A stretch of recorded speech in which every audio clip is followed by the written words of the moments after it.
네, 안녕하세요. 이재현 법무사입니다.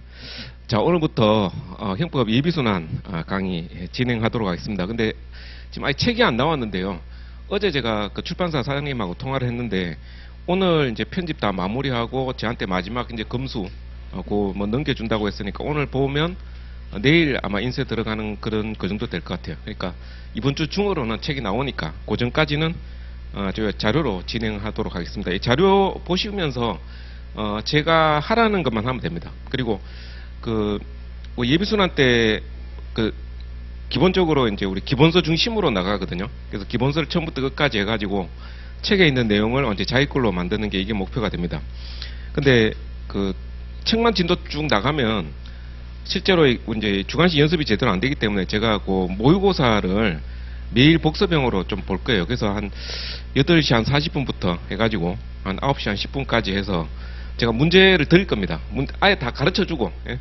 문제도 알려주고, 답도 다 알려주고, 그냥 집에 가서 이거 외워가지고, 그 다음날 와서 써보는 연습을 하는 걸로, 그렇게 제가 진행할 것 같습니다. 그러니까 내일 또 뭐 제가 연습할 문제가 딱 정해져 있거든요. 그러니까 오늘 이제 진도 나가는 것 중에서, 형법의 시간적 적용 범위 관련해서 한번 이렇게, 요 교재에 있는 내용을 압축해가지고 한번 써보는 연습을 내일 제가 문제를 드릴 겁니다.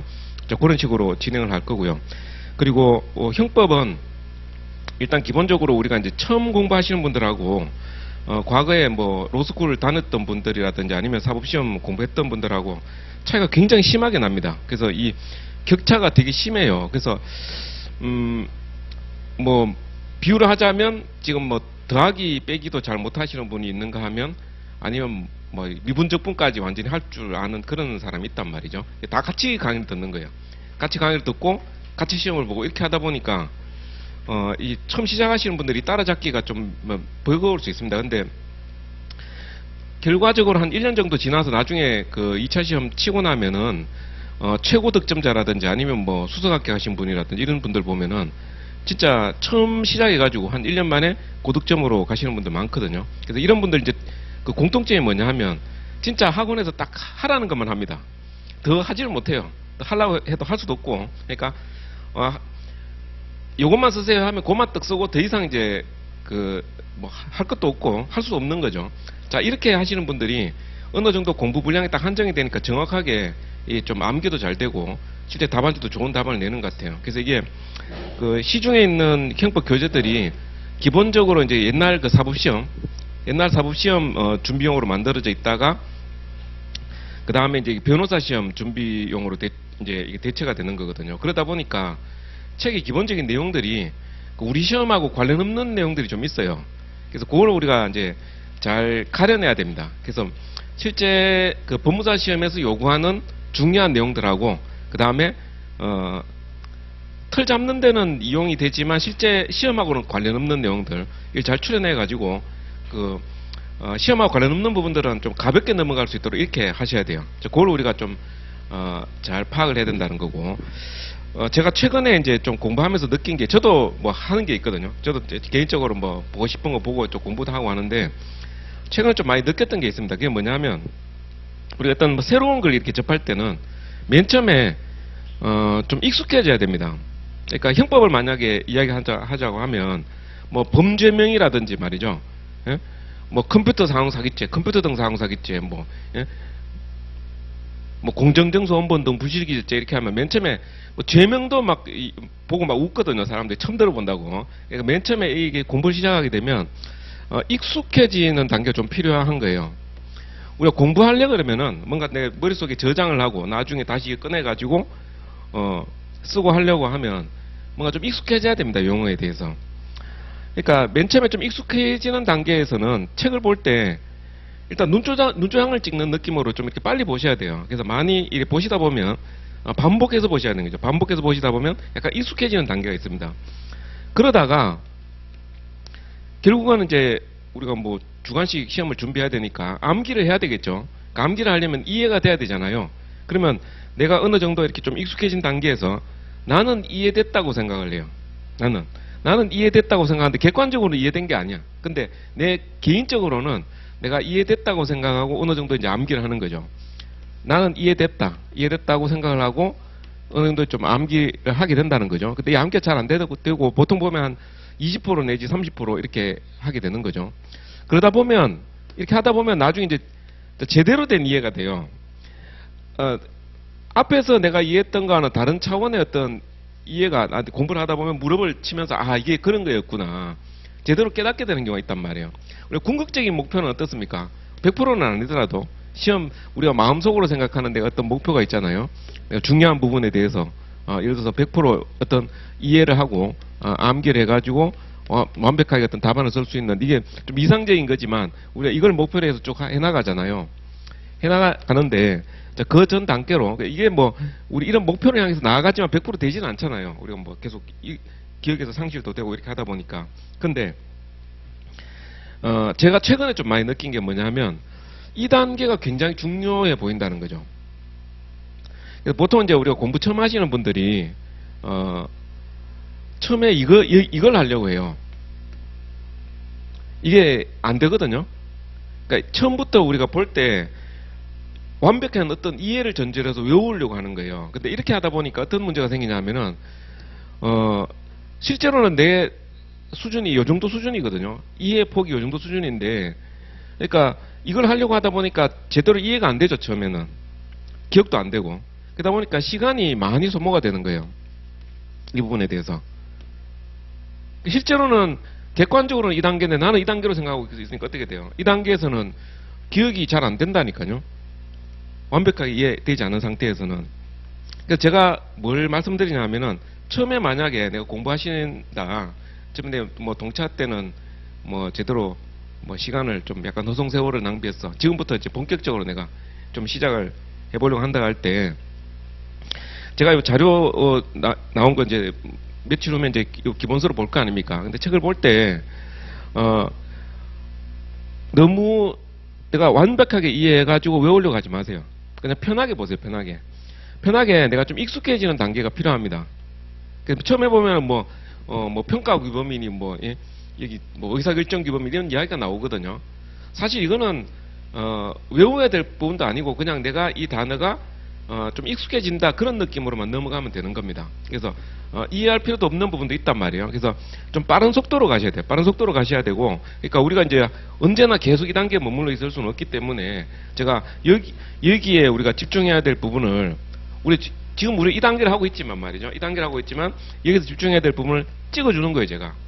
그러니까 예를 들면은 이제 내일 같은 경우에 내일 우리가 이제 모의고사로 형법의 시간적 적용 범위를 낼 겁니다. 시간적 적용 범위를 뭐 쓰시오 이렇게 해가지고 한 30점 25점짜리 문제로 해가지고 한 30분 정도 써가지고 내는 걸로 하겠다라고 해가지고 문제도 알려주고 해설은 여기 뭐 다 돼 있으니까 해설 내가 압축해서 한번 써보는 연습을 하는 겁니다. 그래서 우리는 지금 이 단계를 가는 거예요. 예비선한테는 이 단계를 가지만 이것만 해가지고는 우리가 뭐 너무 공부가 공중에 붕 뜨잖아요. 그러니까 제가 여기에 해당하는 부분을 알려드리는 겁니다. 딱 타이트하게 뽑아서 알려드릴 테니까 요거는 이제 복습하시면서 외워주시고 그러면서 좀 이 단계에서 익숙해지고 어느 정도 이해를 하면서 암기하려고 하면 반복을 하셔야 돼요. 반복하셔야 됩니다. 이걸 목표로 하지 말라는 거죠. 이게 하면은 회독수가 안 나와요. 아마 그 내년 2월 3월 달까지 해도 1회독, 2회독 하기도 힘들어집니다. 이렇게 되면 이걸 목표로 하지 말고 이걸 목표로 하셔가지고 빠른 속도로 보세요. 그래서 책을 제가 이 부분은 반드시 보셔야 됩니다. 이거는 꼭 기억하세요 하는 부분이 있거든요. 그런 이제 체크해 두셨다가 이거는 10회독, 20회독이 돼도 이건 모자란 거고 계속 반복해서 보셔야 되는 거. 어떤 거는 제가 오늘 간단하게 읽으면서 그냥 넘어가세요 하는 부분도 있거든요. 그건 그냥 눈도장만 찍어 놓으세요. 그러면서 반복하시면서 이런 단어가 있었지 하는 정도만 하시면 됩니다. 내가 동차반 때 정말 뭐 열심히 시험을 준비했는데 뭐 안타깝게 떨어졌다 이렇게 하게 되면 익숙한 단계는 약간 이제 넘어간 걸로 볼 수 있거든요. 자, 그런 관점에서 좀 엉뚱한데 좀 시간 낭비하지 않도록 하는 게 좀 중요합니다. 제 책도 기본적으로는 옛날 사법 시험 준비하던 그걸 어느 정도 좀 정리한 거거든요. 그러니까 학설 같은 거 빼고 판례 위주로 해가지고 정리한 거다 보니까 상대적으로 좀 압축이 돼 있습니다. 압축이 돼 있는데 그 중에서도 다시 제가 또 보라고 한 부분도 있고 뭐 안 봐도 되는 부분도 있다 이 말씀을 드릴 테니까 그걸 이렇게 잘 체크해 주셔야 됩니다. 안 그러면 나중에 이게 그러니까 제가 절대 하지 말라고 하는 게 있다고 했잖아요. 그래서 오늘도 제가 뭐 진도 나가면서 이런 말 절대 쓰지 마세요라고 말씀드리는 게 있는데 이게 3순환 때 돼가지고 문제가 돼요. 시험 한두 달 앞둬놓고 답안지 보다 보면 그렇게 하지 말라고 하는 걸 또 합니다. 이게 이제 제대로 범위가 한정이 안 돼 있고 자꾸 넓히다 보니까 이제 이런 문제가 생기거든요. 그러니까 우리 기본서 보실 때 이걸 잘 압축해 놓으셔야 된다는 거예요. 저는 이제 기본적으로 예비순환 때는 처음 공부하시는 사람들을 기준으로 해가지고 강의를 진행해요. 그래서 좀 어느 정도 실력이 되신 분들 같은 경우는 좀 지겨운 내용이 될 수도 있고요. 근데 금방 이게 따라잡을 수 있는 부분이니까 쉬운 부분하고 좀 난이도 있는 부분이 좀 섞여져 있습니다. 다만 이제 제가 가볍게 읽고 넘어가는 부분에 대해서 너무 고민하지 말고 그냥 좀 편하게 넘어가세요. 처음에는 좀 이렇게 익숙해지는 단계가 필요합니다. 그리고 공부하실 때 조문을 항상 보셔야 돼요. 조문을 옆에 펼쳐놓고 이 교재를 보시면서 저는 강의할 때는 제가 조문에 대해서는 내용은 말씀드리지만 일일이 같이 찾아보진 않거든요. 이러면 시간이 오래 걸리니까. 근데 우리가 복습하실 때는 조문 항상 옆에 펼쳐놓고 교재에서 예를 들어서 무슨 제가 몇 조 이렇게 돼 있잖아요. 그러면은 이 조문을 옆에 찾아보세요. 1조 2항, 오늘 우리가 1조 1항, 1조 2항을 공부할 텐데 그러면 1조 2항에 대해서 책에 조문이 나온단 말이에요. 그러니까 책만 보지 말고 옆에 법전을 펼쳐보세요. 법전 펼쳐가지고 그 주변의 것도 좀 읽어보시고 이것도 역시 법전도 익숙해져야 됩니다. 그러니까 앞으로 이거는 시험 끝날 때까지 계속 우리가 해야 돼요. 마지막 순환 끝날 때까지. 그래서 학원에서 따로 이렇게 조문을 같이 보지는 않지만 내가 공부를 할 때는 옆에 법전을 펼쳐놓고 계속 찾아보면서 보셔야 된다는 거죠. 그래서 교재에 조문이 다 나옵니다만 이것만 가지고는 안 된다. 그러니까 계속 그 본문에 나오는 제몇 조 나오는 거 있잖아요. 이것도 계속 찾아보세요. 그렇게 하다 보면 반복되는 조문 같은 경우는 나중에 좀 펼치면 빨리빨리 이렇게 찾아지게 됩니다. 그래서 이거는 제가 따로 말씀 안 드리겠습니다. 그리고 제가 예비순환 때는요 흔한 오류에 대해서 좀 말씀드릴 거예요. 흔한 오류. 예를 들자면 지금은 이제 우리 진도가 안 나갔으니까 이런 이야기 좀 하기가 좀 그런데 예를 들어서 제가 이런 말을 한단 말이에요. 갑과 을 2명이 나왔다. 다만 케이스에서 갑과 을이 2명이 등장했다. 이랬을 때는 절대 예를 들어서 합동절도에 지금 이런 건 몰라도 됩니다. 내용은 합동절도의 공동정범 이런 표현 쓰지 마세요. 이런 표현 절대 쓰면 안 됩니다. 이거는 이 2명 등장했을 때 이런 표현은 금지어가 되거든요. 금지어. 이런 표현 쓰지 말라고 말씀드리거든요. 그리고 예를 들면은 친족 상도례, 계속 제가 수업 시간 중에 이야기를 합니다. 친족 상도례에 해당하지 않으므로 범죄가 성립한다. 이것도 이런 표현 쓰면 안 됩니다. 이런 표현 자체가 틀린 문장이에요. 이런 제가 말씀드리거든요. 이거 책에 안 나와요. 책에 안 나오는데 제가 이제 채점하다 보면은 이제 흔히 하는 실수들을 말씀을 드려요. 이렇게 쓰는 사람이 있습니다. 이렇게 쓰지 마세요라고 말씀드린 게 있거든요. 이거를 듣고 넘어가지 말고 나중에 이제 기본서가 나오면 옆에 방주가 있습니다. 이 교재 보면은 옆에 빈 공간이 있거든요. 빈 공간에 보면은 그림도 그려져 있고 기출 표시도 돼 있고 하는데 빈 공간이 좀 있어요. 그리고 빈 공간 활용하셔가지고 이런 거를 적어 놓으세요. 그러니까 지금 이제 교재가 안 나와서 좀 그런데 제가 이런 표현 쓰지 마세요라고 말씀드리는 거는요. 이거 한 해만 하고 끝나는 게 아닙니다. 그러니까 이거 3순환 때 또 나옵니다. 그러니까 이게 제가 쓰지 말라고 한 표현들은 옆에다가 이렇게 적어 놓으세요. 적어 놓고 X 이런 표현 쓰지 말라고 주의사항으로 말씀드리는 거거든요. 그래서 이런 건 이제 우리가 책을 봐가지고 해결될 문제가 아니에요. 이건 내가 답안지를 제출해가지고 제출했을 때 이제 피드백을 받을 때 나오는 문장이단 말이에요. 그러니까 그걸 미리 해주셨다가 내가 실수하지 않도록 해주시라는 겁니다. 이거 체크 안 해놓으면 또 실수에 빠집니다. 그래서 제가 매 시간마다 이런 걸 말씀드릴 겁니다. 이렇게 쓰신 분 있는데라고 제가 이야기하는 게 있거든요. 그걸 이제 따로 적어드리겠습니다. 적어드릴 테니까 그런 표현은 소위 금지에 해당되니까 크게 감점당할 수 있는 부분이거든요. 자, 그런 거 이제 주의해서 잘 써놓자라고 하는 거고, 그 다음에 이 예비순환 때는 제가 기본서 위주로 나간다 그랬잖아요. 기본서 위주로. 그런데 실제로 이제 원래 출제 경향은 이게 맞았어요. 원래 출제 경향은. 원래 우리 법무사 기출 문제는 그냥 뭐 예비순환 때 기본적으로 다루는 내용이 다 출제가 된 거죠.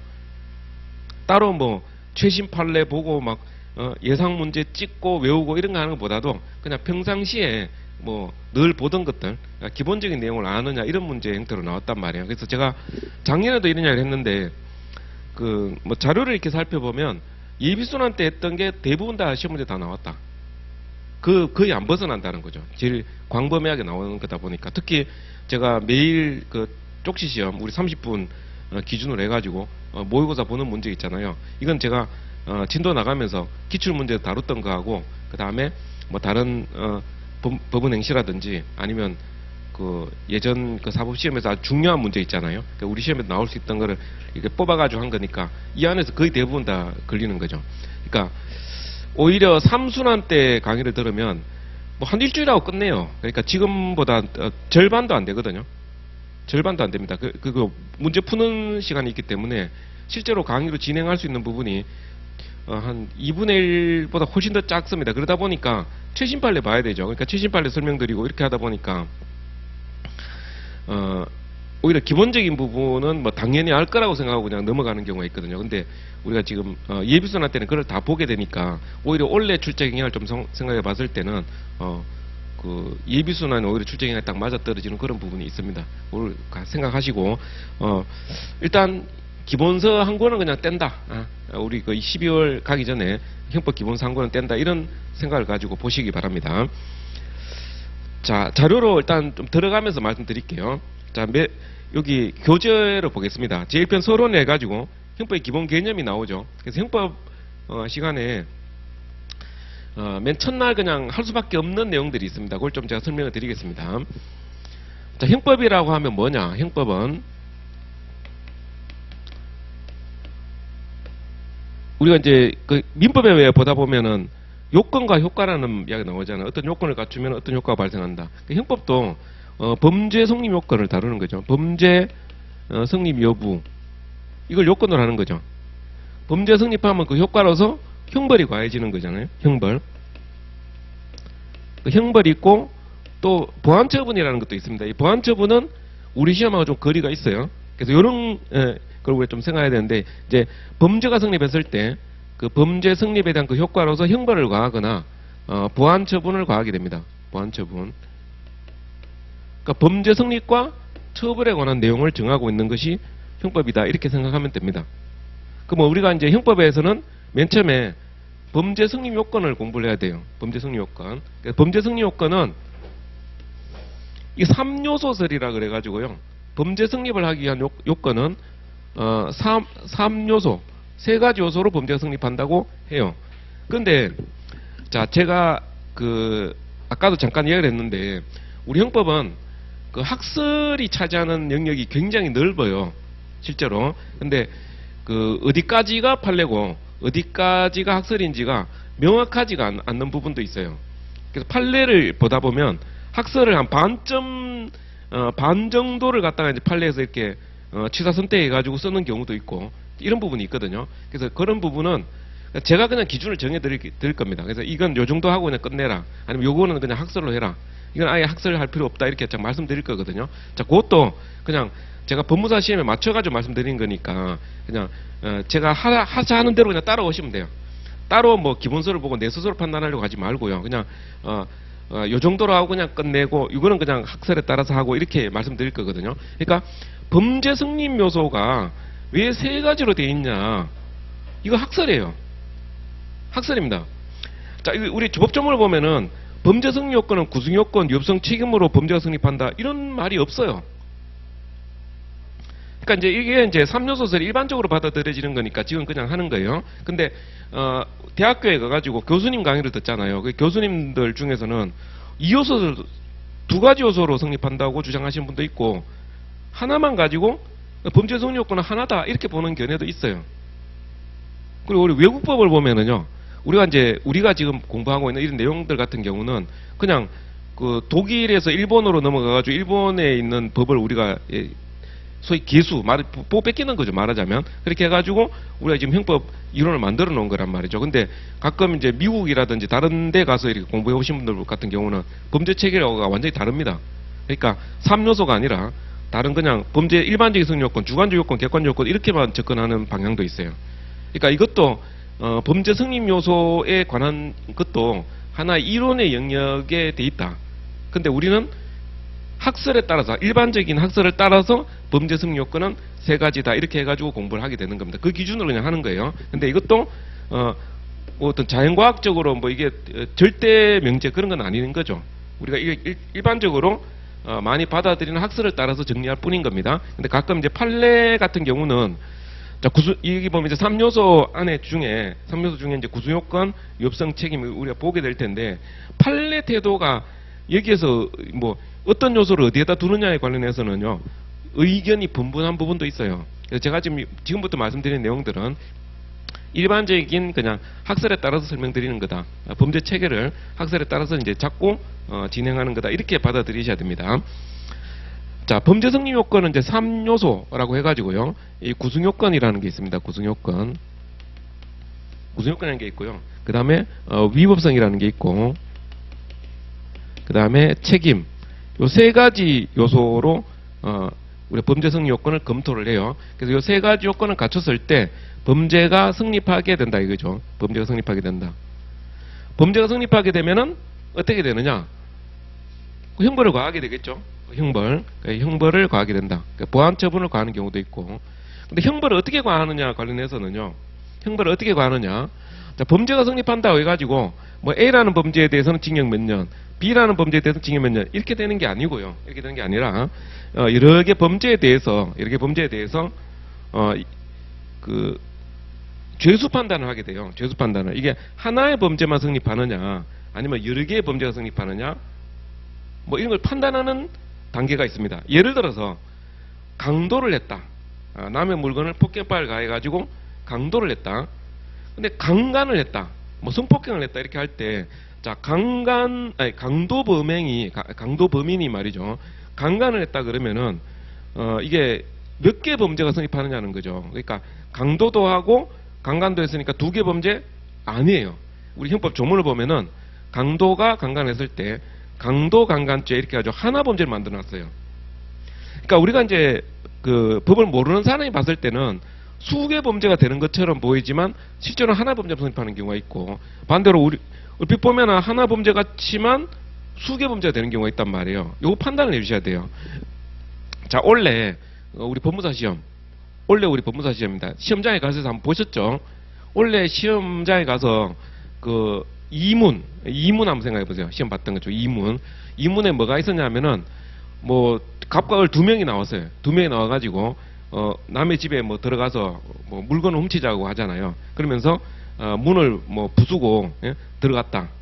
근데 밤중에 말이에요. 밤중에 어디 뭐 열쇠를 뜯어내고 문을 부수고 안으로 들어가서 물건 훔치고 나오잖아요. 그러면 얼핏 보면 남의 집에 들어가는 것, 남의 집에 들어가는 것, 그 다음에 문을 그 손잡이를 부수는 것, 그리고 물건을 들고 나오는 것, 이런 행위들이 있잖아요. 그러면 이게 다 범죄가 되는 것들입니다. 그러니까 각각 따져봤을 때 범죄 구성요건, 위법성, 책임을 다 갖추는 부분이에요. 근데 이게 지금 이 내용을 우리가 지금 알고자 하는 게 아니라 지금 이 전체적인 이제 틀을 제가 말씀드린 겁니다. 그러니까 지금 내가 남의 집에 들어가서 어떤 물건을 들고 나온다고 했을 때 요 행위를 검토해 보면 이것도 범죄가 돼. 요 행위를 검토해 보니까 이것도 범죄가 돼. 이걸 보니까 이것도 범죄가 되는 거예요. 그러니까 절도죄, 뭐 손괴죄, 주거침입죄는 범죄 다 돼. 근데 이 범죄 되는 것에 대해서 형벌을 가하려면 이게 하나의 범죄인지 수개의 범죄가 되는지 판단해 주셔야 돼요. 왜냐하면 그 판단을 해줘야 그 형벌을 어떻게 가할 것인지 이게 정해지게 됩니다. 그건 나중에 우리가 이제 형벌론 할 때 또 제가 언급을 해드릴 겁니다. 그래서 일죄가 되는 경우냐 수죄가 되는 경우냐 이걸 판단해 주는데 이걸 죄수론이라고 해요. 죄수 판단이라고 합니다. 죄수 판단. 방금 같은 예에서 야간에 말이죠. 남의 집에 들어가서 물건 뭐 부수고 뭐 물건 들고 나 이렇게 할 때 하나 범죄만 돼요. 하나 범죄만 성립합니다. 내가 볼 때 수죄 같지만 실제는 하나 범죄가 되거든요. 이걸 우리가 판단할 줄 알아야 돼요. 그래서 왜 하나의 범죄가 되느냐 수개의 죄가 되느냐 이걸 검토를 해가지고 형벌을 과하게 된다 이거죠. 자 그러면 우리가 이제 그 형법 총론이 있고요. 자 형법을 공부하다 보면 형법 총론 부분이 있고 강론 부분이 있단 말이에요. 그럼 총론에서 하는 게 뭐냐 하면 총론에서 하는 게 자 이러이러한 요소들 모든 범죄에 공통된 요소를 뽑아가지고 총론에서 검토를 하는 거예요. 자 총론 목차가 어떻게 되느냐 총론 목차는 오늘 이제 우리가 진도 범위에 들어가는 소위 말하는 총론 중에 총론 그러니까 우리 그 1차 헌법 공부할 때 했던 죄형법정주의 뭐 이런 거 있잖아요. 헌법에 나오는 거예요. 헌법에 나오는 그야말로 총론 중에 총설에 해당하는 부분이 있고요. 그 다음에 구성요건론 이렇게 되어 있습니다. 구성요건론, 그 다음에 위법성론, 그리고 책임론 이렇게 되어 있는 거예요. 책임론 되어 있고 그 다음에 죄수론, 형벌론 이렇게 되는 겁니다. 여기 총론 끝이에요. 다만 여기 구성요건 중에서 좀 특이한 구성요건을 따로 모아가지고 말이죠. 따로 목차를 하나 만들어 놓은 게 있어요. 그게 이제 여기 죄수론 바로 앞에 미수론이라는 게 있고요. 미수론이라는 게 있고 공범론이라는 게 있습니다. 공범론. 그러니까 형법 총론의 전체 목차는 어떻게 되냐 하면은 총설에 해당하는 부분 구수요건론, 위법성론, 책임론, 그 다음에 미수 공범, 그 다음에 형벌론 이런 식으로 진행이 된다고 보시면 돼요.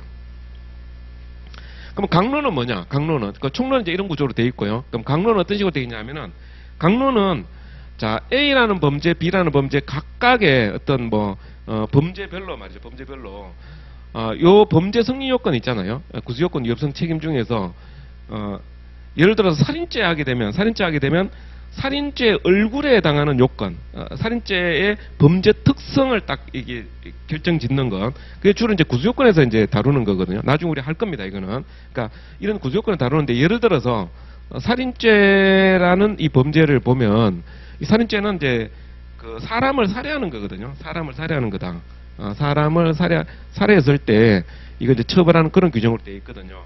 그러면 이제 이 사람을 살해하는 이 행위가 바로 이 구수요건에 해당하는 행위인데, 그러면 이 살인죄를 왜 이렇게 처벌하느냐? 사람을 살해했을 때 왜 살인죄라는 범죄를 만들어서 처벌하느냐 하면은 어떤 생명이라는 이 가치 이걸 보호하기 위해서 이 형사처벌하는 거거든요. 살인죄를 왜 처벌하냐? 생명을 보호하기 위해서. 이렇게 이해할 수 있는 거예요. 자, 그러면 모든 범죄는 우리가 인간이 가지고 있는 어떤 뭐 중요한 어떤 가치에 대해서 형벌로 다스려야 할 정도로 중요하다고 생각되는 법이, 이거를 우리가 이제 보호하기 위해서 만들어 놓은 거다는 거죠. 이걸 우리가 뭐라고 부르냐 하면은 보호법익이라고 합니다. 보호법익. 모든 범죄는 이 보호법익이라는 게 있어요. 절도죄 같은 경우는 뭘 보호하려고 하는 거냐? 우리 자본주의 사회에서 이 재산을 보호하려고 하는 거죠. 폭행죄 이렇게 하게 되면 폭행이라는 건 뭘 보호하려고 하는 거냐? 사람의 신체를 보호하려고 하는 거예요. 그리고 문서 위조죄 같은 이런 범죄들 있잖아요. 그 위조죄를 왜 처벌하냐? 이거는 이 문서의 진정에 대한 공공의 신용을 보호하려고 하는 거죠. 문서가 진정하다는 데 대한 일반인들의 그 믿음 이런 걸 보호하려고 하는 거라는 거예요. 그러니까 모든 범죄는 다 보호법익이 있습니다. 그러니까 이 보호법익을 나누는 거죠. 그러니까 이게 이제 개인적인 거냐, 사회 일반의 어떤 뭐 공공의 이익에 관련된 거냐, 그러니까 사회적 법익 이렇게 할 수 있는 거고, 국가의 어떤 뭐 공무라든지 국가의 뭐 권위라든지 이런 걸 보호하기 위한 거냐, 국가적 법익 이렇게 나눕니다. 그래서 개인적 법익에 관련된 범죄, 사회적 법익에 관련된 범죄, 국가적 법익에 관련된 범죄 이렇게 해가지고요. 개개의 범죄 성립 요건을 하나씩 개별적으로 보는 거예요. 그래서 난이도는 이거보다도 총론이 난이도가 훨씬 더 높아요.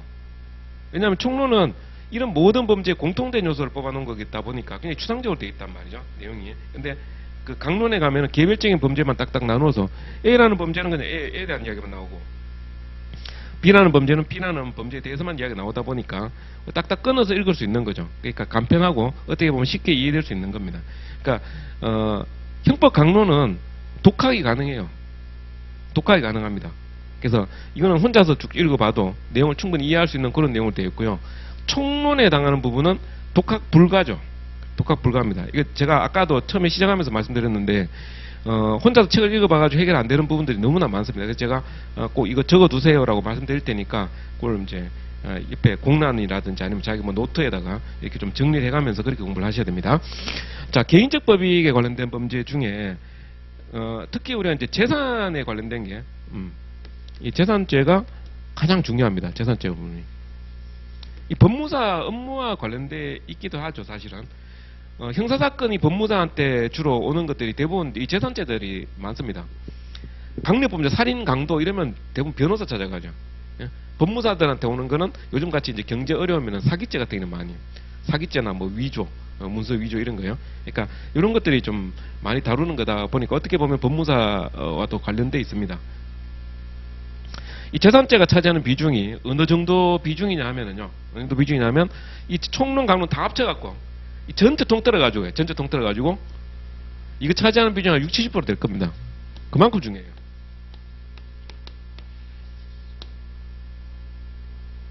그래서 나중에 이제 시험 치기 직전에 막판에 우리가 뭐 본다고 할 때 이거부터 먼저 보는 것도 요령이 되는 거죠. 총론 어느 정도 정리가 돼 있으면 그러니까 이거부터 집중해 가지고 보면 무조건 뭐 세 문제 중에 한 문제는 걸린다는 거죠. 가끔 우리 법무사 시험에서 미친 척하고 맞아 여기서 안 나와 버리는 경우도 있어요. 그는 한 10년에 한 번 정도. 10년에 한 번 정도. 그러니까 요즘은 한 2문제 내지 3문제 이렇게 나오니까 여기서는 무조건 한 문제 나온다고 보시면 됩니다. 그리고 교재를 나중에 보시다 보면 사회적 국가적 법익이 이 난이도가 좀 높을 거예요. 실제로 양도 많고 난이도는 높은데 실제로 이 부분은 너무 걱정 안 하셔도 되는 게 나왔던 데서 또 나옵니다. 이거는. 그러니까 사회적 국가적 법익은 출제됐던 부분에서 반복돼서 나오는 거고 지엽적인 부분에 나오는 거는 다 똑같은 조건이니까 소위 말하는 브리타가 되는 거거든요. 그래서 이거는 나왔던 부분에서 나오는 거니까 분량은 좀 줄일 수가 있습니다. 그래서 빨리 나가면 하루 만에 끝낼 수도 있어요.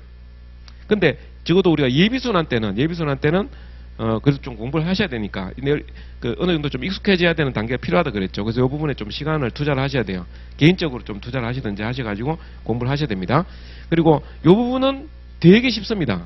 그러니까 개인적 법익 중에 재산죄를 제외한 나머지 부분 있죠. 뭐 살인죄라든지 우리가 생명 신체에 관한 죄라든지 자유에 관한 죄라든지 뭐 성범죄에 관한 거라든지 이런 거예요. 명예훼손죄에 관한 거라든지 이런 부분이 있습니다. 근데 이쪽 부분은 되게 쉬워요. 그러니까 그야말로 이 부분은 완전히 독학이 가능한 부분이라고 볼 수 있습니다. 그러니까 좀 쉽게 읽어 나갈 수 있는 그런 부분이고 시험은 이쪽이 집중적으로 나온다라고 보시면 됩니다.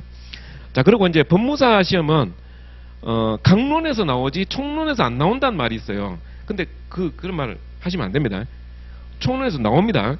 기출문제에서도 지금 총론에서 다 나오고 있는데 그런 말 하시면 안 돼요. 그래서 총론에서 나오는데 다만 이제 어떤 이야기를 할 수 있냐 하면은 법무사 시험 그 경향이 말이죠. 지금까지 총론에 나왔던 거 보면은 대부분 이쪽에서 그게 대부분 나와요. 이쪽에서 지금까지 출제했던 부분이. 그러니까 이쪽은 아예 나온 적이 없어요. 한 번도 나온 적이 없습니다. 지금까지.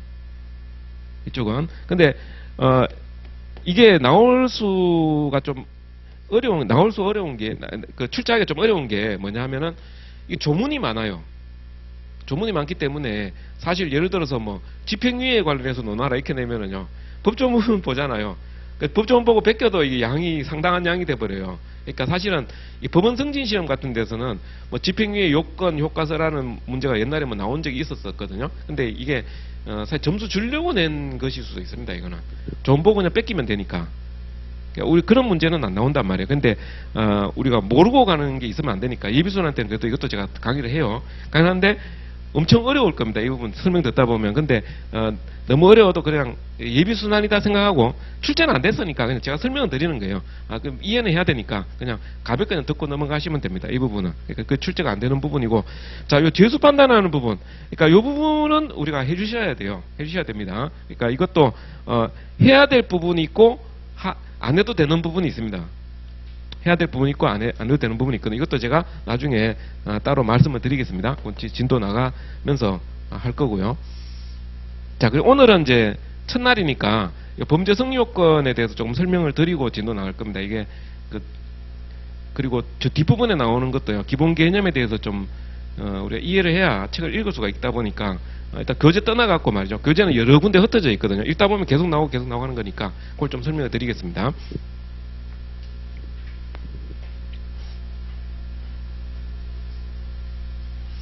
자, 전체적인 틀은 어떻게 되는지 다시 한번 생각해 볼게요. 자, 총론은 어떻게 되어 있냐면은 맨 앞에 총설이 나오고 그 다음에 구성요건론, 위법성론, 책임론 여기까지가 이제 범죄 성립요건에 관련된 거고 그 범죄 성립요건 중 특수한 거를 빼가지고 미수론, 공범론, 그 다음에 죄수론, 형벌론 끝. 이거 총론 끝이고 강론은 개인적 법익, 사회적 법익, 국가적 법익에 관련된 범죄를 나눠놨다.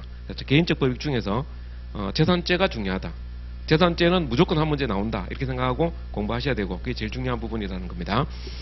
자, 그러면 이제 오늘 기초적인 데 대해서 좀 설명을 드리고 가겠습니다. 이 첫날은 이걸 안 할 수가 없어요. 자, 시험 문제가 어떤 식으로 나오냐면은 케이스를 줍니다. 케이스를 주고 이 등장인물이 갑이라는 사람 한 명일 수도 있고요. 을, 병 뭐 여러 명 등장할 수도 있습니다. 이렇게 해가지고 사례를 주고 뭐 갑, 을, 병의 죄책을 논하시오. 죄책에 대해서 논하시오. 이렇게 나온단 말이에요. 그래서 원래 우리 시험 문제를 보면은 1번 문제가 뭐였습니까? 횡령죄가 성립한 서로 이렇게 나왔죠. 3번 문제가 뭐였죠? 제가 기억이 안 나는데 하여튼 무슨 죄가 성립한 서시오 이렇게 나오고 근데 시험 문제를 낼 때 자, 횡령죄가 성립하는지 서시오. 이렇게 나오는 경우가 있고요. 갑의 죄책에 대해서 논하시오. 이렇게 나오는 경우가 있어요. 그래서 2번 문제가 갑의 죄책에 대해서 논하시오. 이렇게 나왔고요. 1번 문제는 횡령죄가 성립하는지 논하시오. 이렇게 나왔거든요. 그러면 우리가 문제를 보면서 맨 처음에 해야 될 게 뭐냐면 맨 마지막 문장을 보셔야 됩니다. 맨 마지막 문장을. 그러면 횡령죄의 죄책을 논하시오 하면은 그럼 횡령죄만 논하면 되는 거예요. 그러면 출제원한테 우리가 감사합니다 하고 쓰면 돼요. 출제원이 죄명을 알려줬어. 횡령죄라고 딱 한정해줬단 말이에요. 한정해주지 않으면 어떤 문제가 생기냐면요. 예를 들어서 1번 문제 같은 경우에 원래 우리 시험 문제에서 부동산 명의신탁이 나왔잖아요. 부동산 명의신탁이 나오면은 예를 들어서 횡령죄를 논하라 이렇게 출제를 안 해버리면 이런 거 쓰는 사람이 있어. 부동산 실명법 위반하면 실명법 위반죄 해가지고 막 부동산 실명법 위반도 이것도 범죄거든요. 그럼 막 쓰는 사람이 있을 거 아닙니까? 그러니까 이제 그런 걸 아예 차단해버린 거죠. 아니면 아예 뭐 특별법원 논외로 하면 이런 식으로 나와버릴 수도 있으니까. 그러니까 그런 걸 이제 쓰지 말고 횡령죄만 쓰라 이런 이야기거든요. 그러면 횡령죄만 쓰면 되니까 수험생 입장에서 어떻습니까? 감사하죠. 그쵸? 그거만 쓰면 되니까 우리가 감사합니다 하고 쓰면 된단 말이에요. 근데 2번 문제는 어떻게 나왔어요? 갑의 죄책을 논하시오 이렇게 나왔잖아요. 그러면 우리가 죄명을 찾을 수 있는 건 다 끌어내서 써야 되는 게 원칙이에요. 내가 죄명을 찾아야 돼. 그럼 우리가 공부할 때는 뭘 기준으로 공부해야 되겠습니까? 찾아내는 방향으로 공부를 해야 되겠죠. 그죠? 처음부터 뭐 문제 다 가르쳐주고 이렇게 뭐 횡령죄를 써라 이렇게 내는 게 아니라 갑의 죄책을 논하시오라고 했을 때 내가 무슨 범죄가 문제되는지 내가 찾아가지고 쓰는 방향으로 그렇게 공부를 하셔야 된다는 거죠. 그러니까 우리가 계속 그걸 대비해서 연습할 거라는 겁니다. 자, 그러면 아주 쉬운 예를 하나 들어보겠습니다. 자, 갑이라는 사람이 자, 2023년 12월 11일 날 어느 서울대 입구역 앞에서 말이죠. 갑자기 막 화가 나가지고 길 가는 사람을 그냥 묻지마 그냥 칼로 찔러가지고 살해를 해버렸다. 애가 칼에 맞아 죽었다. 갑의 죄책에 대해서 써라. 이런 문제가 나왔다고 칩시다. 이건 초등학생도 풀 수 있는 문제지만 일단 이걸 전제로 가지고 우리가 한번 생각해 보자는 거죠. 그럼 맨 처음에 우리가 이제 사실관계를 보고 말이죠. 이게 어떤 범죄가 성립할 수 있을 것인가 생각해야 된단 말이에요. 어떤 범죄가 성립할 수 있을 것인가.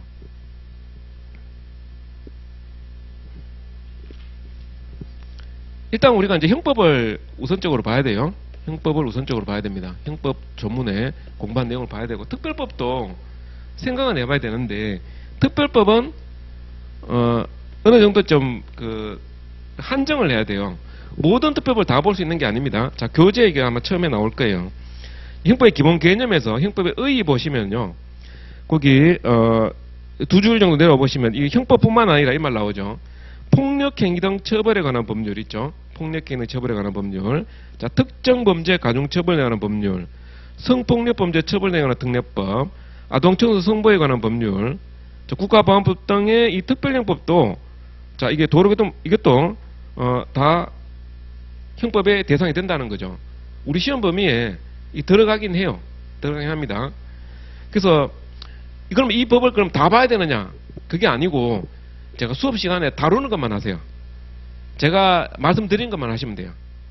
다 할 필요는 없습니다. 그러니까 이것도 조문을 보면은 뭐 특별법 하나만 봐도 양이 엄청나게 많거든요. 근데 제가 나중에 요것만 하세요라고 말씀드린 부분이 있을 거예요. 근데 그것만 보시면 된다. 특정 조문만 보시면 돼요. 여신전문금융업법 같은 법도 나중에 이제 할 겁니다. 그래서 이게 신용카드 관련해 가지고 이런 것도 더 하셔야 됩니다. 그러니까 기본적으로 형법만 하죠. 형법만 하고 특별법은 제가 하라는 것만 하면 돼요. 예를 들면 특가법 같은 경우는 특가법에서 우리 시험에서 특별히 다루는 부분은 뭐 상습범위를 가중하는 게 하나 있고, 아니면 뭐 뇌물 같은 거 받아 먹었을 때 3천만 원, 5천만 원, 1억 정도 이렇게 돈을 많이 받아 먹으면 더 중하게 처벌하는 게 있습니다. 그 정도만 해도 넘칩니다. 법무사시험은 그런 게 나온 적도 없고 하니까 제가 가볍게 넘어가거든요. 근데 그 나중에 뭐 수업 시간 중에 다루는 것만 한다 이런 생각하시고 넘어가시기 바랍니다. 자, 일단 형법만 생각해 보자고요. 자, 그러면 형법만 생각했을 때 일단 내가 어느 정도 죄명이 익숙해져야 되잖아요. 그죠? 내가 범죄명을 모르면 더 이상 뭐 답안지에 뭐 무슨 범죄라고 쓸 수도 없는 노릇이 돼버리는 거예요. 근데 일단 제가 쉬운 예를 든 거예요. 자, 아까 뭐라고 했습니까? 갑이 그냥 길 가다가 A를 칼로 찔러 살해했다는 거잖아요. 그러면 우리 머릿속에 떠오르는 범죄 있죠? 무슨 범죄입니까? 살인죄. 그쵸? 살인죄는 초등학생도 알잖아요. 그래서 제가 쉬운 범죄를 지금 예를 들어 놓은 거예요. 나중에 우리가 이제 이게 공부를 하다 보면 강론에서 개별적인 범죄를 보다 보면 더 세부적인 범죄, 태어나서 처음 들어보는 그런 범죄명도 할 겁니다. 공무상 표시 무효죄 하면 이게 도대체 뭔 범죄야? 예전에 본 게 같긴 한데 기억이 안 나는 분도 있을 것 같고 뭐 그래요. 근데 이런 범죄 구조요건을 알아야 이 사실관계에다가 적용을 할 거거든요. 근데 일단은 제가 쉬운 예를 든 거예요. 사람을 칼로 찔러 살해했으니까 살인죄가 문제될 거 아닙니까? 그러면 이제 우리가 판단을 할 때, 형법적인 판단을 할 때 살인죄 성립해 보인다. 머릿속에 일단 어떤 범죄가 떠올랐단 말이에요. 근데 그렇다고 해서 답안제 그냥 살인죄 성립하는데 끝내는 게 아니라 항상 범죄 성립 요건을 검토해 주셔야 돼요. 범죄 성립 요건을. 범죄가 성립하기 위해서는 세 가지 요건이 필요하다. 첫 번째가 구성 요건, 두 번째가 위협성, 세 번째가 책임입니다. 자, 그러면 우리가 어떤 사실관계가 주어졌을 때 말이에요. 사실관계가 주어졌을 때 내 머릿속에 무슨 범죄라는 게 떠올라야 됩니다. 우리가 1년 동안 계속 2차 공부를 하면서 해야 되는 거는 이걸 떠올리기 위해서 하는 거예요. 자, 내년에 2024년도 우리가 시험장에 갈 거 아닙니까? 그죠? 기득권은 시험장에 갔는데 문제를 딱 봐요. 문제 봤는데 예를 들어서 실제원이 사기죄가 성립해서 써라 이렇게 냈다 그러면 사기죄만 쓰면 된단 말이에요. 근데 만약에 가배제적을 논하시고 했는데 문제를 읽었는데 내가 무슨 범죄인지 모르겠어. 그럼 망한 겁니다. 그렇게 우리 안 망하게끔 하기 위해서 우리 공부하는 거예요. 아시겠죠? 우리가 지금 형법을 하는 거는 어떤 케이스를 보고 어떤 범죄가 문제될 것이라는 것을 머릿속에 떠올릴 수 있어야 된다는 거예요. 하기 위해서 우리 지금 형법하는 거예요. 무슨 범죄인지 안 떠오르면 이거 아무것도 못 써줘. 그쵸? 일단 문제를 딱 보는 순간 무슨 범죄가 될지를 생각을 해가지고 끄집어낼 수 있어야 되는 겁니다. 제가 쉬운 예를 좀 든 거예요. 살인죄라는 거는 뭐 누구나 다 쉽게 생각할 수 있는 거니까 그걸 예를 든 겁니다. 자, 그러면 이 살인죄를 우리가 인정하고 처벌하려고 그러면 제일 첫 단추가 뭐냐면, 첫 번째 단계가 뭐냐면요, 법조문을 봐야 됩니다. 법조문을. 왜 법조문을 봐야 되느냐? 죄형 법정주의라는 형법상 대원칙이 있다는 거예요. 죄형 법정주의. 자, 죄형 법정주의가 뭐냐? 자, 범죄와 형벌은, 이거 헌법 시간에 했던 거잖아요. 1차 헌법 할 때. 자, 범죄와 형벌은 범죄를 인정하고 형벌을 과하는 것은 반드시 법률로 정해놔야 된다는 거예요. 법률로 정해지 정해놓지 않은 범죄를 인정할 수 없고 형벌을 과할 수 없다는 겁니다. 근데 제가 형벌은 안 묻는다 그랬죠. 법무사 시험에서. 그러니까 이 형벌로는 우리가 따로 문제 삼지 않으니까 적어도 범죄 성립요건 관련해서 법률에 반드시 정해놔야 된다. 그럼 우리가 어떤 범죄를 인정하기 위해서는 반드시 법조문이 있다는 걸 현출해줘야 되는 거예요. 그러면 이제 형법전을 펼쳐야 되지 않겠습니까? 근데 내가 살인죄라는 걸 알았어. 그 법전을 펼쳤습니다. 근데 법전에 살인죄가 어디 있는지 내가 못 찾아. 막 헤매면 어떻게 되겠습니까? 그러면 또 시간 다 날리잖아요. 그래서 제가 아까 했듯이 공부할 때 옆에 법전 펼쳐놓고 무슨 죄가 나오면은 항상 죄 몇 조 하면 죄 몇 조가 되어 있는지 찾아보시라는 거예요. 저는 지금은 제가 법전을 안 보잖아요. 강의할 때. 근데 제가 공부할 때 제 법전은 새카맸습니다. 이 손때가 묻어가지고. 손이 더러워서 새카만 게 아니고 이게 하도 많이 보다 보면요. 이 책이 이게 너덜너덜해집니다. 이게 법전도. 그만큼 봐야 돼요. 그만큼 이렇게 찾아봐야 나중에 어떤 죄를 찾을 때 탁 펼치면 바로 나옵니다. 이거는 뭐 형법만 그런 게 아니라 다른 과목도 마찬가지죠. 이건데 뭐 민사소송법에 변론주의 나왔는데 그 전에 이것도 어떤 강사님이 그러셨어요. 변론주의가 출제되는데 변론주의를 아무리 찾아도 안 나오더라는 거죠. 전문에. 그래서 갑자기 막 시험장에서 오기가 생겨갖고 말이죠. 네가 얘기나 내가 얘기나 한번 해보자 해가지고 법전을 막 보다가 시간 다 날리고 결국 시험 망쳤다 뭐 이런 이야기를 하시는 분도 있었습니다. 그러니까 우리가 그런 일이 발생하면 안 되거든요. 그러니까 딱 펼치면 죄명이 나올 수 있게끔 평소에 법전을 친근하게 이렇게 계속 이렇게 보셔야 되는 겁니다. 그러면 살인죄 같은 경우는 딱 이제 펼치면 250조 1항에 나옵니다. 자, 숫자 외우지 마세요. 법조문 외우려고 하지 마세요. 왜 그러냐 하면 이거 완벽하게 외우면 좋긴 한데요. 제가 이게 채점하다 보면 법조문 잘못 외워가지고 틀리시는 분이 있고요. 그리고 그런 틀리시는 분들 같은 경우는 결국 그 구수요건까지 이게 영향을 주더라고요. 구수요건까지 틀리더라고요. 그런 문제를 제가 많이 봤기 때문에 될 수 있으면 법전 숫자 외우지 말고 그냥 찾아서 내가 대충 한 이 정도점에 나온다 이렇게 생각하고 보시면 돼요. 그리고 형법전은 찾기 쉽습니다. 형법전은 아마 제일 찾기 쉬운 과목이 아닐까 싶은 생각도 드는데요. 뭐 민법은 뭐 1차 때 했으니까 좀 찾기 쉬울 거고 형법은 찾기 쉽습니다. 왜냐면 총론 맨 앞에 나오고 뭐 그 범죄 순서가 말이죠. 국가적 법이, 사회적 법이, 개인적 법이 이 순서대로 되어 있어요. 그리고 우리가 재산죄 제일 중요하다 그랬잖아요. 그 우리 공부한 순서대로 되어 있어요. 물론 이제 권력사망했죠. 맨 앞에 나오는데 절도, 강도, 사기, 공갈, 횡령, 배임 이 순서대로 공부하거든요. 그 공부한 순서대로 법조문이 쫙 순서대로 나옵니다. 찾기 굉장히 쉽습니다. 그러니까 맨 마지막에 뭐 송계하고 작물하고 맨 마지막에 딱 까있고 하니까 형법전은 찾기가 쉽다. 그래서 오히려 방심하고 안 볼 수가 있어요. 그러다 보니까 나중에 이제 문제가 생기기도 하는데, 그러니까 법전을 맨 처음에 보셔야 됩니다. 자, 그러면 내가 답안지에 자 보세요. 자, 문제가 이렇게 나왔습니다. 답안지에 살인죄가 성립한다. 살인죄 성립한다 이렇게 내가 썼어요. 근데 이 법조문이 안 나와. 그러면 출제원은 뭐라고 생각하냐면은 이 답안은 죄형 법정주의 형법의 대원칙에 반하는 답안이기 때문에 감점 당해도 할 말이 없게 되는 겁니다.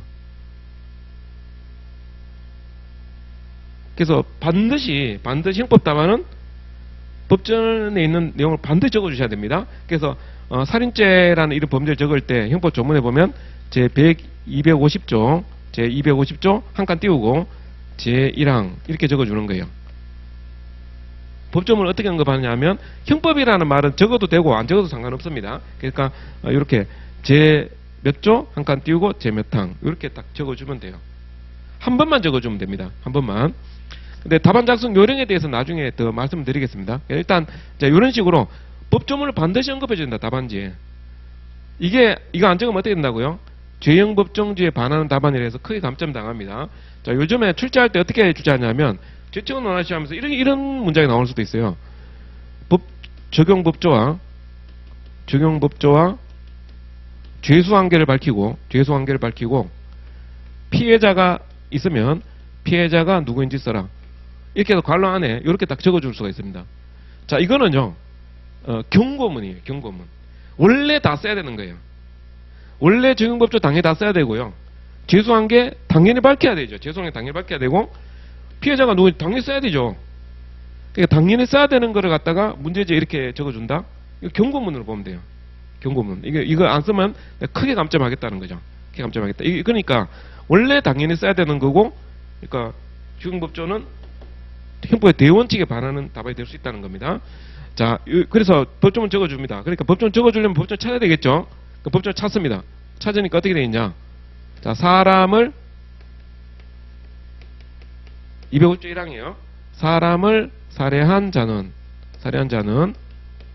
사형, 무기, 5년 이상 징역에 처한다. 이렇게 돼 있어요. 돼 있거든요. 자, 그럼 이 법전을 일단 딱 보고, 자, 이게 이제 어떤 사실관계가 갑이라는 사람이 A를 칼로 찔렀다고 돼 있잖아요. 그러면 A가 사람인가를 보는 거죠. 사람인가를 판단을 해야 되는 겁니다. 사람인가를 판단해야 돼요. 아니, 이 판단도 해야 됩니까?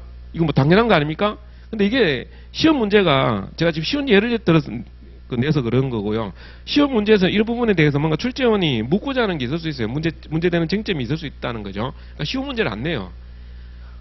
지금처럼 그냥 길 가는 사람 칼로 찔러서 죽인 경우는 시험 문제 안 낸다니까요. 너무 쉬우니까. 근데 항상 문제가 있는 거를 출제를 하는 거예요. 예를 들자면 이런 거 한번 생각해 보세요.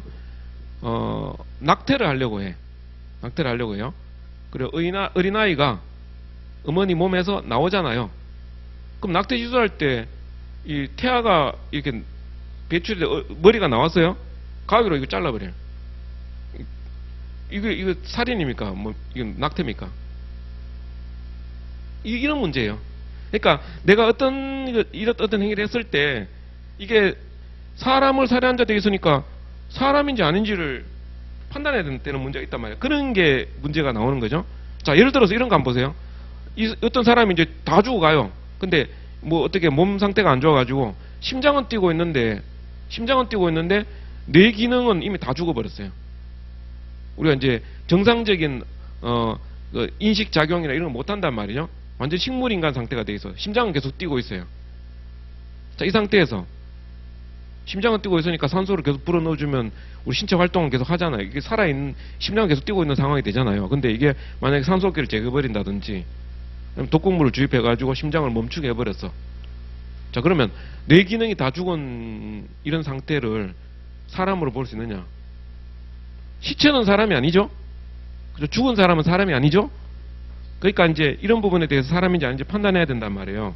자, 이런 식으로 어떤 사실관계가 요 법조문에 해당이 되는지를 검토를 한다 이런 이야기죠. 검토를 한다. 검토를 해가지고 요 사람이 사람이다라는 검토가 끝났어요. 인정이 돼요. 그 다음에 칼로 찔러서 이 사람을 원래는 뭐 한 60세까지 살 수 있는 사람을 말이죠. 뭐 한 20세에 그냥 저 세상으로 보내버렸어요. 그럼 자, 이거 우리가 살해라는 어떤 범죄 행위에 대해서 요 법조문에 나와 있는 요 법조문 있죠. 법조문에 해당이 되는지를 판단해야 될 거 아닙니까? 판단하는 거예요. 판단해 보니까 요 법조문에 여기 명시되어 있는 요소들이 있죠. 요소들이 요 사실관계에 딱 부합을 하는 거예요. 딱 맞아 떨어지는 겁니다. 자, 그랬을 때 우리가 뭐라고 얘기하냐면 구성요건 해당성이 인정된다 이렇게 하는 거예요. 해당성이 인정된다. 자, 구성요건 해당성이 인정이 된다고 해서 범죄 성립하는 거 아니죠. 아직 이게 더 요건을 더 갖춰야 되니까. 그러면 맨 처음에 우리가 이제 법조문을 보고 사실관계를 보고 법조문과 사실관계를 비교해서 여기 해당되는지를 판단하는 게 이게 범죄 성립 요건의 첫 단추를 깨는 작업이란 말이죠. 첫 단추를 깨는 작업. 이게 사실 이 부분이 우리 법무사 시험에서 거의 90% 이상으로 보면 돼요. 90% 이상이 여기에 해당이 됩니다. 아직 판단해야 될 게 2개 더 남았잖아요. 근데 이게 우리 법무사 시험에 거의 안 나와. 거의 안 나온다는 거예요. 거의 안 나온다 해서 아예 안 나오는 건 아니니까 또 하긴 해야 돼요. 하긴 해야 되는데 거의 출제가 안 되고 여기서 대부분 출제가 되는 거예요. 여기서. 자, 그러면 보세요. 아까 사실관계가 법조문에 해당되는지를 판단을 하려면 시험 문제에서 사실관계는 대부분 명확하게 주어집니다. 명확하게. 이렇게 볼 수도 있고 이렇게 볼 수도 있고 저렇게 볼 수 있는 경우는 잘 출제가 안 돼요. 원래 약간 이상하게 출제돼가지고 우리 좀 수험생 골탕 먹는 그런 형태에 나온 게 낫지만 그건 출제원이 약간 잘못한 걸 수도 있고요. 오히려 뭐 이렇게 써도 되고 저렇게 써도 된다 막 이런 좀 어떻게 보면 혜택을 주려고 그렇게 냈을 수도 있습니다. 근데 대부분은 시험 문제는 명확하게 줍니다. 이건 명확하단 말이에요. 이건 명확하다. 근데 불명확한 건 뭡니까? 법조문은 굉장히 추상적으로 되어 있을 거 아닙니까? 그죠? 그러니까 이걸 해석을 해야 되는 거예요. 예를 들어서 뭐 좀 복잡한 구성 요건을 예를 들면은 컴퓨터 등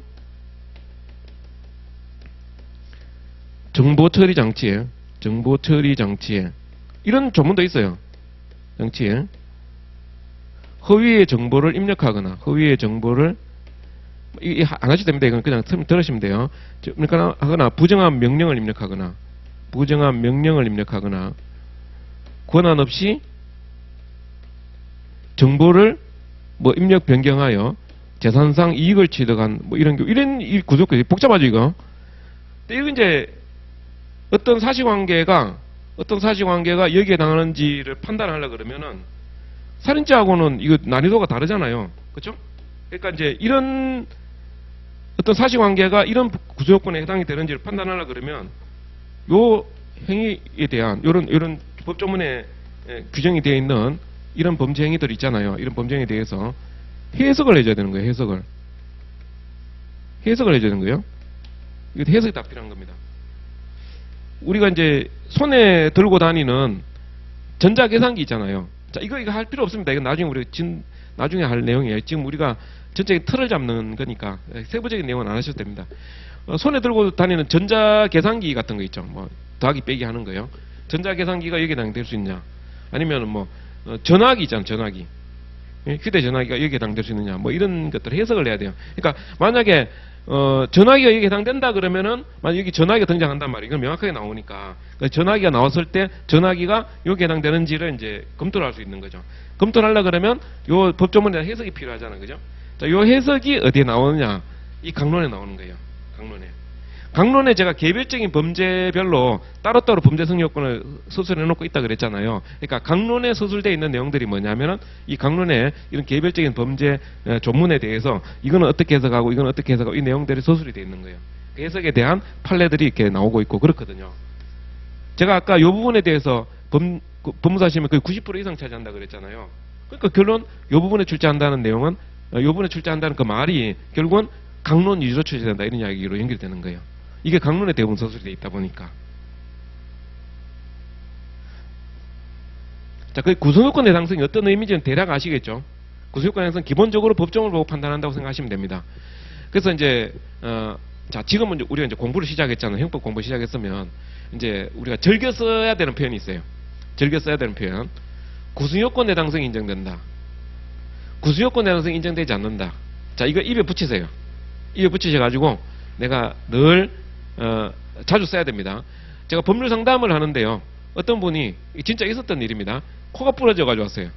코가 부러져 코에 막 반창고 이렇게 붙이고 왔더라고요. 그래서 어젯밤에 누가 자기를 때렸다는 거죠. 그래서 이 폭행죄, 상해죄 뭐 이런 걸로 고소장 써러 왔다는 거예요. 그래서 어제 자기 친구하고 술 먹다가 시비가 붙어갖고 내가 얻어맞았다. 그러면 자, 내가 상해죄라는 고소장을 써준다고 할 때 제가 이야기를 들었어요. 그분이 저한테 이제 이야기를 하잖아요. 저 이렇게 코가 부러져서 왔습니다 하면 제가 그 말을 듣고 제가 뭐라고 이야기를 하냐면 이거 상해죄인데요 이렇게 하지 않아요. 상해죄인데요 이렇게 이야기를 하지 않고 제가 뭐라고 이야기를 하냐면 이거 상해죄 구성요건에 해당되는데요 이렇게 이야기를 합니다. 제가 강의하기 위해서 일부러 그런 게 하는 게 아니라 실제 그렇게 해야 한다니까요. 상해죄 구성요건에 해당되는데요. 우리가 보이스피싱을 해서 뭐 전화 사기를 해가지고 말이죠. 돈을 입금하라고 했다. 그래서 돈을 보냈다. 그럼 우리는 뭐라고 해야 한다고요? 사기죄 된다 하지 마시고 사기죄 구성요건에 해당한다. 그렇게 쓰세요. 자, 세월호가 침몰했어요. 그러면 세월호 침몰하면 바닷속에 배를 뭐 잠수함도 아니고 그냥 바닷속에 그냥 들어간 건 아니고 과실로 그냥 고의 없이 말이죠. 그냥 과실로 그냥 물에 빠졌으니까 자, 업무상 과실치사죄 구속요건에 해당될 수 있을 것 같은데 이렇게. 자, 여기 서울대 입구역에서 갑이라는 사람이 애를 칼로 찔렀습니다. 그래서 애가 죽었어요. 우리는 그걸 보고 뭐라고 이해를 합니까 이제? 살인죄다 하지 말고 살인죄다 하는 건 일반 사람들이 하는 말이고 우리는 어떻게 해야 한다고요? 그건 살인죄 구속요건에 해당될 수 있다. 이렇게. 됐죠? 이제 지금 그렇게 답안지 그렇게 쓰세요. 답안지에. 이게 자기 문장이 돼야 돼요. 자, 시중에 있는 그 서점에 가가지고 형법 그 케이스집 이렇게 열어보시면요. 예? 그러니까 뭐 무슨 말인지 모를 거예요. 이 책 펼쳐보면. 제가 무슨 말인지 모르지만 문장 속에 구성요건에 해당한다는 말이 수없이 나올 겁니다. 우리 인식을 하지 못해서 그런데 제 설명 듣고 한번 보시면은 그게 보일 거예요. 구성요건 형성이 인정이 된다. 구성요건이 인정된다. 이걸 완전히 자기 문장으로 해가지고 이제 쓸 수 있도록 하셔야 됩니다. 근데 여기까지 다 검토해놓고 구성요건 형성이 인정된다 이러면 안 되죠. 또 이렇게 쓰는 사람이 있더라고요. 그건 아니고 여기까지 검토를 했을 때 보통 우리는 이걸 접합니다.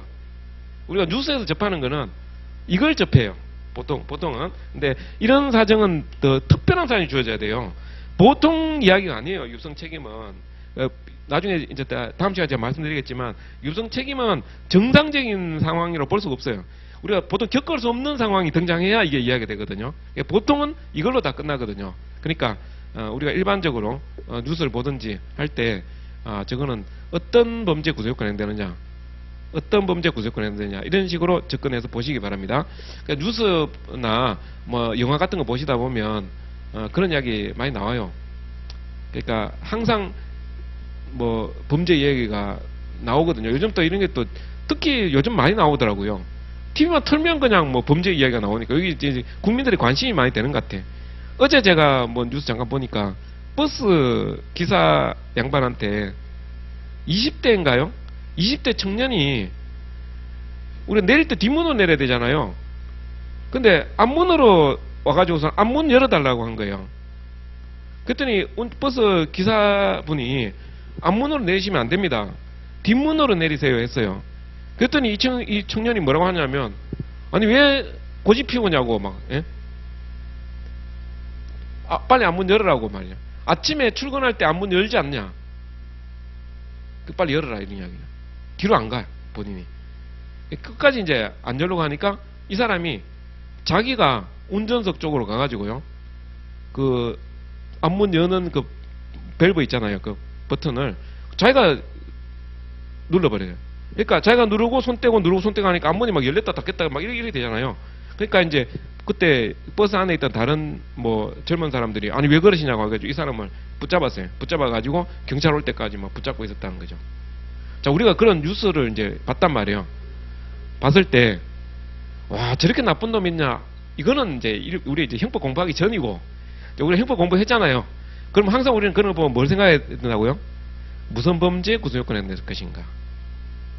지금 무슨 범죄 구성요건에 해당될 것인가? 이거 생각하셔야 돼요. 그게 연습입니다. 그게 나중에 의뢰인이 우리한테 찾아오는 거예요. 법무사님, 저 고소장 쓰러 왔습니다. 그 우리가 그 적어주는 거거든요. 그 의뢰인들은 몰라 무슨 범죄인지. 그러니까 우리가 찾아서 적어주는 거예요. 이런 죄의 구속요건에 해당되므로 엄벌에 처해 주시기 바랍니다. 이렇게. 예? 근데 우리가 막 엉터리로 막 사기죄인데 막 절도죄로 엄벌에 처해 주시기 바랍니다. 막 이렇게 해가지고 써내면 경찰서에 이거 내면은요. 경찰관이 보고 고소장 이거 어디 썼냐고 막 그런 말 들으면 창피한 이야기잖아요. 그러니까 우리가 잘 써줘야 될 거 아닙니까? 최근에 제가 뉴스 보면 좀 안타까운 게 뭐냐 하면 변호사를 찾아가더라고요. 사람들이. 변호사는 근데 이 변호사가 이제 고소장을 써줄 거 아닙니까? 근데 그 고소장을 잘 써줘가지고 잘 써가지고 무혐의 처분이 나왔다. 변호사 비용으로 많이 나갔지만 내가 무혐의 처분이 나와가지고 정말 감사합니다. 막 이러더라고요. 근데 형사사건은 변호사가 고소장 쓰고 나면 할 일이 없잖아요. 변호사가 뭘 할 수 있어요? 형사사건에서. 내가 피해자인데 변호사가 뭘 해요? 가해자 같으면 검사를 상대로 해서 방어를 해야 되잖아요. 그렇죠? 우리 형사소송법에서 하는 게 피의자 피고인의 인권 보장을 위해서 변호사 갖다 붙여주는 거잖아요. 피해자인데 피해자한테 무슨 변호사가 필요해요? 피해자는 고소장 쓰면 더 이상 할 게 없어요. 경찰이 다 수사를 하는 거잖아요. 변호사가 수사를 합니까? 근데 사람들 그걸 몰라. 그래가지고 변호사 찾아가지고 수백만 원 주고 이게 고소장 쓰는 거예요. 법무사한테 가면 한 30만 원 받고 써주고 막 50만 원 받고 써주는데 변호사한테 가가지고 수백만 원 그 고소장 써가지고 내면 변호사는 할 게 없잖아요. 세상에 이렇게 쉬운 사건이 어디 있습니까? 어차피 수사는 경찰에서 하는 건데 그렇잖아요. 그렇죠? 그러니까 일반 사람들은 내가 피해자라면 사실 변호사한테 찾아갈 필요 없잖아요. 내가 가해자면은 검사를 상대해야 되니까 변호사가 필요하지만 피해자 같은 경우는 필요 없어. 근데 그 변호사한테 가가지고 뭐 고소장을 수백을 주고 쓰고 내고 이렇게 하더라고. 근데 그거를 우리가 법무사가 하면은 훨씬 더 같은 수준의 고소장을 쓰고 말이죠. 우리가 뭐 범죄성 요건을 계략적으로만 적어주면 그걸 가지고 경찰이 다 수사를 한단 말이에요. 그러니까 얼마든지 할 수 있단 말이에요. 근데 우리가 그런 뭐 그걸 해야 되는 거니까 그럼 우리가 이제 일반 사례에서 무슨 범죄가 성립할 것인가 이걸 항상 생각을 하고 내 생각을 다른 사람과 이제 좀 공유를 하면서 이렇게 형법 실력을 좀 키우시라는 겁니다. 방금 같은 그런 사례에서는요, 약간은 이제 디테일한 문제가 있습니다. 사실은 무슨 문제가 있냐면은 이 사람이 그 운전사의 손을 말이죠. 이 사람이 그 문을 열고 닫을 때 이 버튼을 눌러야 되잖아요. 그 손을 이게 툭 쳤을 거 아닙니까? 그렇죠? 가볍게 손을 잡고 당기고 했을 거 아닙니까? 그죠? 자, 이거 폭행이 될 수 있느냐 문제가 있어요. 폭행. 근데 폭행 되냐 안 되냐 관련해서 됩니다. 돼요. 전에 어떤 분이 저한테 오셔가지고 이런 질문을 하신 분이 있었거든요. 선생님, 사람 때리려고 이거 폭행 되나요? 제가 질문하더라고요. 그 제가 폭행 된다. 그것도.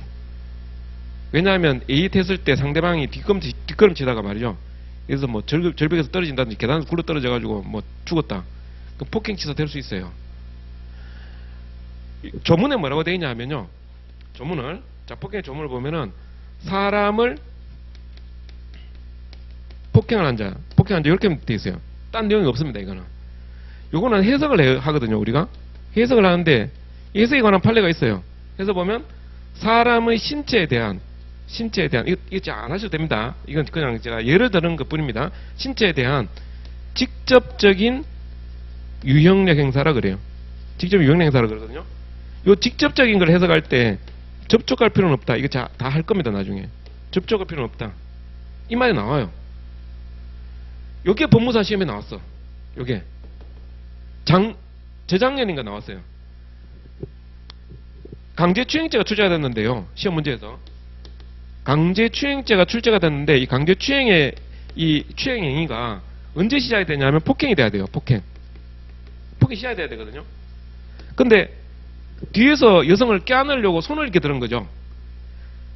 신체에 손이 닿은 게 아니라 껴안으려고 손을 들었어요. 들다가 달아나 버린 거죠. 자, 이때 폭행이 되느냐 안 되느냐에 따라서 강제추행이 시작이 됐냐 안 됐냐 이거 판단하는 문제가 법무사 기출 문제였어요. 방금 같은 경우에 그러면 운전기사를 폭행한 셈이 되는 거죠. 이 사람이. 자, 운전기사를 폭행하면 어떻게 되냐 하면은 이거 특별법으로 갑니다. 특별법으로 가가지고 우리 형법상의 문제가 아니고, 물론 형법상의 범죄는 이제 폭행이 되겠죠. 근데 이게 가중처벌돼요. 운전기사에 대해서는 가중처벌하고 최근에 뭐 새로 법을 만들었잖아요. 하도 운전기사에 대해서 해코지하는 사람들이 많아가지고. 그거 말고 또 무슨 범죄가 될 수 있냐면요. 업무방해죄라는 범죄도 있어요. 업무방해죄. 차를 운전하는데 그 버스 운전기사가 버스 운전하는 게 이게 업무거든요. 업무. 이걸 방해하면 업무방해죄라는 범죄가 됩니다. 그리고 폭행을 통해서 업무방해를 하면은 이 죄수관계 또 판단하는 문제가 또 판례 나와요.